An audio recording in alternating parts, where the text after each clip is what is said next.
ಸೋಮವಾರ ತುಮಕೂರು ಜಿಲ್ಲಾ panchayat CEO G ಪ್ರಭು ಅವರು ಮುಖ್ಯಮಂತ್ರಿ ಜನವರಿ 20ರಂದು ಸಿದ್ದರಾಮಯ್ಯ ಆಗಮಿಸುವ ಹಿನ್ನೆಲೆಯಲ್ಲಿ ಸಭೆಯನ್ನು ಕರೆದಿದ್ದರು. ಸಭೆಯ ನಂತರ ಸಿಇಒ ಅವರು ಸಾರ್ವಜನಿಕ ಸಂಪರ್ಕ ಸಭೆಯನ್ನು ಕಾರ್ಯನಿರ್ವಹಣಾಧಿಕಾರಿ ಜಾನಕಿರಾಮ್ ಅವರ ಕಚೇರಿಯಲ್ಲಿ ಏರ್ಪಡಿಸಿದಾಗ ಈ ವೇಳೆ ಪಟ್ಟಣದ ರಿಯಲ್ ಎಸ್ಟೇಟ್ ಉದ್ಯಮಿ ಗ್ರೂಪ್ ಬಾಂಡ್ ಸೀನ್ ಅವರು ನನಗೆ ಅಲಿಲೇಷನ್ ಮಾಡಲು ಅವಕಾಶ ಮಾಡಿಕೊಟ್ಟಿಲ್ಲ, ಲಂಚ ಕೇಳ್ತಾ ಇದ್ದಾರಂತ ಸಿಇಒ ಅವರಿಗೆ ದೂರಿದಾಗ ಅಲ್ಲಿ ಅದರಿಂದ ಸದಸ್ಯರುಗಳ ವಾಗ್ವಾದ ನೀವು ಕೇಳಿದ್ರಲ್ಲ ನೋಡಿದ್ರಲ್ಲ. ಆಮೇಲೆ 40% ಜನರಲ್ ಬಾಡಿ ಆಯ್ತು ರೀ.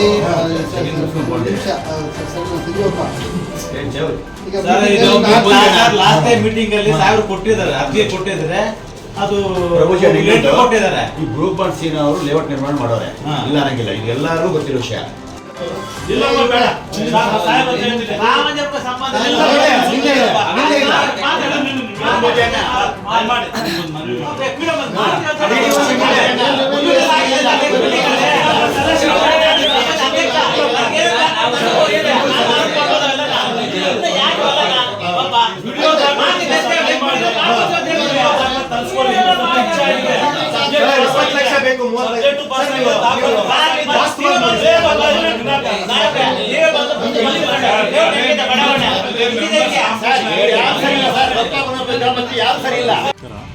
ನನ್ನ ಹೆಸರು ಶ್ರೀನಿವಾಸ್ ಅಂತೇಳಿ.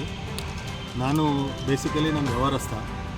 ಏನೋ ಯಾರೋ ಒಂದು ದೊಡ್ಡವರ ಆಶೀರ್ವಾದದಿಂದ ನಾನು ಸ್ವಲ್ಪ ರಿಯಲ್ ಎಸ್ಟೇಟಿಗೆ ಬಂದೆ. ನಾನು ಎಲ್ಲ ಗೌರ್ಮೆಂಟು ಆಥರೈಸ್ಡು ಗೌರ್ಮೆಂಟಿಂದನೇ ಅಮೌಂಟ್ ವ್ಯವಹಾರ ಮಾಡ್ತಾಯಿದ್ದೀನಿ. ಯಾವುದೇ ಅನಾಮತ್ತಾಗಿ ಯಾವುದೂ ಮಾಡ್ತಾಯಿಲ್ಲ, ಬೇನಾಮಿ ಯಾವುದೂ ಇಲ್ಲ, ನನ್ನ ಸ್ವಂತ ಇದೆ. ನಾನು ಲೋನ್ ತೊಗೊಂಡಿದ್ದು, ಲೋನಲ್ಲಿ ಲ್ಯಾಂಡ್ ಪರ್ಚೇಸ್ ಮಾಡಿ ವ್ಯವಹಾರ ಮಾಡ್ತಾಯಿದ್ದೀನಿ. ನನ್ನ ಶಕ್ತಾನುಸಾರ ಸಣ್ಣದಾಗಿ ಹಾಕ್ತೀನಿ, ಸಣ್ಣದಾಗಿ ವ್ಯವಹಾರ ಮಾಡ್ತಾಯಿದ್ದೀನಿ. ಸ್ವಾಮಿ ಬಡಬಗ್ಗರಿಗಾಗಿ ಅಂತ ಹೇಳ್ಬಿಟ್ಟು ಕಮ್ಮಿ ರೇಟಲ್ಲಿ ಕೊಡ್ತಾಯಿದ್ದೀನಿ. ಈಗ ಹೊಸದಾಗಿ ನಾನು ಮುನ್ಸಿಪಾಲ್ಟಿ ಅವರು ಮಾಡಿರೋ ಕನ್ಮಾನ್ ಚೆರುವು ಹತ್ರ ಸ್ಲಮ್ ಬೋರ್ಡ್ ಅವ್ರು ಮಾಡಿದ್ದಾರೆ. ಅದು ಎದುರುಗಡೆ ಒಂದು ಲೇಔಟ್ ಮಾಡಿದ್ದೀನಿ ಸ್ವಾಮಿ. ಅದು ಪಕ್ಕ ಎಲ್ಲ ಅಲ್ಲಿ ನೀವು ಯಾರೇ ವಾಸ್ತವವಾಗಿ ನೋಡಿದ್ರೂ ಅಲ್ಲೆಲ್ಲ ಪಾಪ ಆಯಾ ದಿನಕ್ಕೆ ದಿನಗೂಲಿಗೆ ಹೋಗಿ ವ್ಯವಹಾರ ಮಾಡ್ಕೊಂಡು ತಿನ್ನೋಂಥವ್ರು ಇದ್ದಾರೆ ಸ್ವಾಮಿ. ಅಂಥವ್ರ ಹತ್ರ ನಾನು ಅಲ್ಲಿ ಅವರಿಗೆ ಒಳ್ಳೆಯ ಒಂದು ಜೀವನ ಕೊಡಬೇಕು ಅಂತೇಳಿ ಅಲ್ಲಿ ಅದೆಲ್ಲ ಸ್ಲಮ್ ಇದೆ. ಅಲ್ಲಿ ನಾನಲ್ಲಿ ಟೌನ್ ಪ್ಲ್ಯಾನ್ ಅಪ್ರೂವಲ್ ಮಾಡಿಸಿ, ಟೂಡಾ ಅಪ್ರೂವಲ್ ಅಂದರೆ ಟೌನ್ ಪ್ಲ್ಯಾನ್ ಅಪ್ರೂವಲ್, ನಗರಾಭಿವೃದ್ಧಿಯಿಂದ ಅಪ್ರೂವಲ್ ಮಾಡಿಸಿ, DC ಕನ್ವರ್ಷನ್ ಮಾಡಿಸಿ ಅಲ್ಲಿನ ಒಂದು ನಾಗರಿಕರಿಗೆ ಸೌಲಭ್ಯ ಒದಗಿಸ್ತಾ ಇದ್ದೀನಿ ಸ್ವಾಮಿ. ಅದಕ್ಕೆ ಅವರು ನನ್ನ DC ಅಪ್ರೂವಲ್ ಆಗಿದೆ, ನಗರಾಭಿವೃದ್ಧಿಯಿಂದ ಅಪ್ರೂವಲ್ ಆಗಿದೆ, ಎಲ್ಲ ಒಂದು ಸರ್ಕಾರಿ ದಾಖಲೆಗಳೆಲ್ಲ ನಿಯಮಾನುಸಾರ ಆಗಿ PDOಗೆ ಕಳಿಸ್ಕೊಟ್ಟಿದ್ದಾರೆ. ಏನು ಅದು ಖಾತೆಗಳು ರಿಲೀಸ್ ಮಾಡಿ ಅಂತೇಳಿ.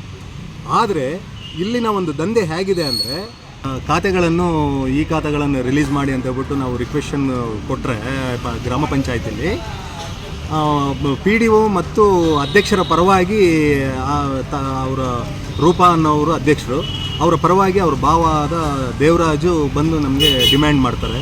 ನಿಮ್ಮ ಖಾತೆಗಳು ರಿಲೀಸ್ ಮಾಡಬೇಕಂದ್ರೆ ನಮ್ಗೆ 25 ಲಕ್ಷ ಕೊಡಬೇಕು ಅಂತ ಹೇಳ್ಬಿಟ್ಟು ದೇವರಾಜನು ಮತ್ತು PDO ಆದರೆ ವಿಜಯ್ ಕುಮಾರ್ ಅವರು.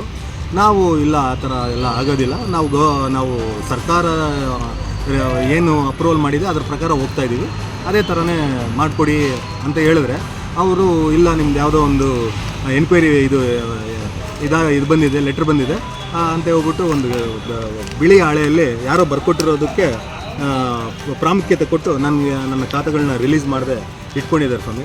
ಅವ್ರು ಮಾತಾಡಿರೋದು ಪ್ರತಿಯೊಂದು ದಾಖಲಾತಿಗಳು ನನ್ನ ಹತ್ರ ಇದ್ದಾವೆ. ಅವ್ರು ನಮ್ಮನ್ನು ಕೇಳಿರೋದು ವಿಡಿಯೋ ಸಮೇತ ನನ್ನ ಹತ್ರ ದಾಖಲಾತಿಗಳಿದ್ದಾವೆ.